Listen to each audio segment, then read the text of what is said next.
And then you asked me a third thing, Rina, what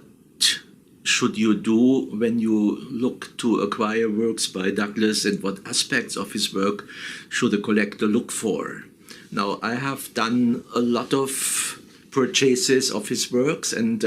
also some of my friends have done so. And we have organized some of his exhibitions in Munich, in the India Institute of Munich, which is a very renowned institute for Indian culture and civilization, in the small gallery of Müller and Plate, which was a very good gallery for propagating Indian art for some time. And also now I will just try to also include some of the words of Douglas in a new exhibition that will take end of next year in the Linden Museum in Stuttgart, which is one of the most renowned ethnological museums of Germany and in the world, with a huge collection of Indian art through the centuries.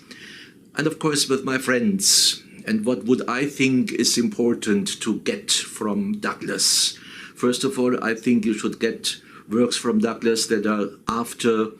1988. Everything before is just for specialists, because then some of them are quite colorful still. And after his return from Germany, I think there is a very, very high development of his art and of his work, and you should look at the paintings or at the drawings that are filled with lines, filled with different figures, filled with different symbols, like the features, like the corpse, like later on the butterfly, symbols of loneliness, symbol of suffering, symbols of stillness, of silence. And you should look at those paintings that are very much full of lines, symbols, figures, and also numbers and words, because in the later period of Douglas, he did something that was already introduced in about the 16th century by the Renaissance artists, but which was then used very often until today, to use words and numbers as an additional element of a painting or of a drawing. Because works and numbers, they give you another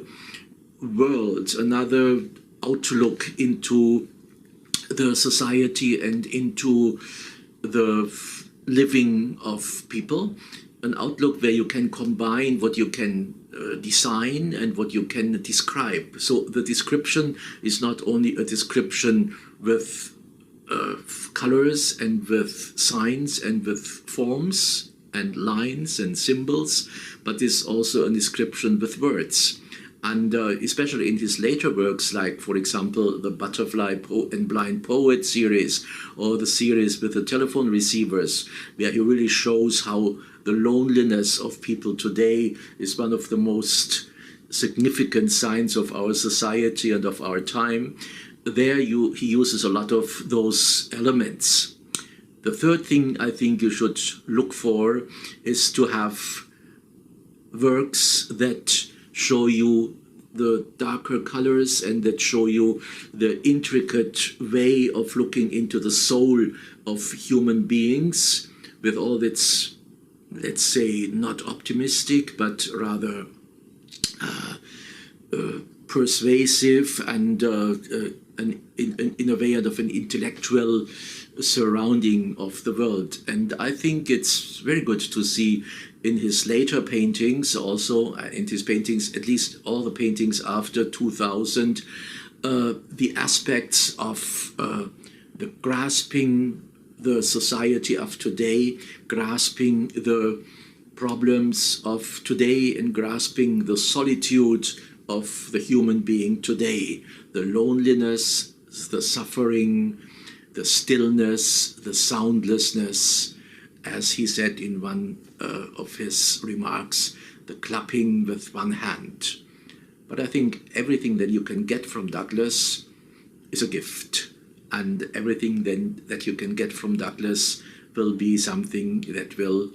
last for a long time as a very precious element of your collection. I try to get some new works, some recent works by him as soon as I come back to India. and I hope there's still something left.